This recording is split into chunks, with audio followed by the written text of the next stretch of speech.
जो प्रथम स्फुरण होता है अहम का, उसे कभी देखने की चेष्टा करो, उसकी आदत डालो, अभ्यास करो। उस प्रथम स्फुरण में किसको लेकर के वो स्फुरण उठता है?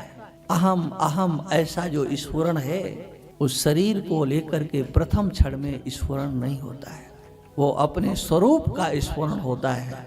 लेकिन विद्युत से भी तेज गति वाला ऐसा वो स्फुरण एक क्षण भी ज्यादा है, एकदम व्याप्ति हो जाती है।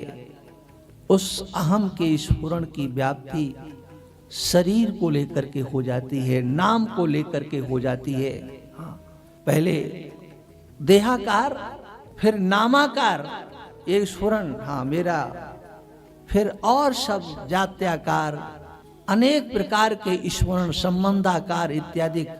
फिर मैं किस देश में हूं, कमरे में हूं, आश्रम में हूं, कहाँ हूं, ये जो स्फुरण है, इसका परिशोधन करके जब चिंतन किया जाता है तो ये अहम ही हमारा आत्मा है, हमारा नहीं, भगवान का आत्मा है। अहम आत्मा गुडाकेशा, अहम आत्मा, भगवान कृष्ण कहते हैं मैं आत्मा हूं।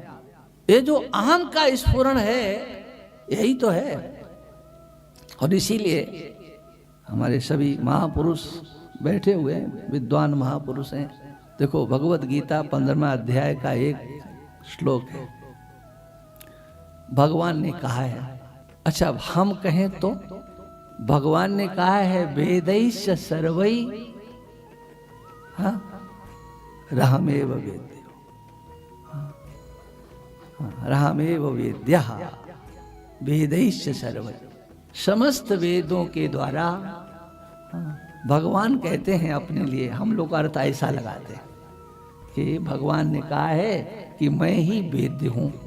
और अगर थोड़ी देर के लिए भगवान की जगह अहमेव वेद्या, अहम ही वेद्य है, वेदों के द्वारा अगर कुछ जाना जा सकता है तो अहम ही जानने योग्य है। वेदों का विनियोग तो अहम को जानने में ही है। इस संसार को जानने में वेदों का विनियोग कभी हो ही नहीं सकता है।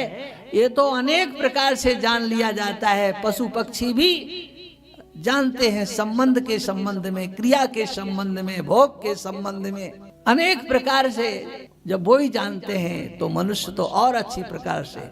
ये संसार वेदों का वेद्य नहीं है, ये शरीर वेद्य नहीं है, ये हमारा जो अहम है यही वेद्य है। वेदैश्च सर्वै, ये अहम, ये स्फुरण। और वो जो स्फुरण है वो अहम ही भगवान का स्वरूप है, सर्वात्मा। एक जैसा स्फुरण है, ध्यान रखना, एक जैसा स्फुरण है। और वो आत्मा ही है, वो भगवान सर्वात्मा है, षडैश्वर्यवान है, ईश्वर है। ईश्वर वह ईशन करना जो जानता है, कर्तुम अकर्तुम अन्यथा कर्तुम सर्व समर्था ईश्वरा। ईश्वर वह है जो सर्व सामर्थ्यवान होता है,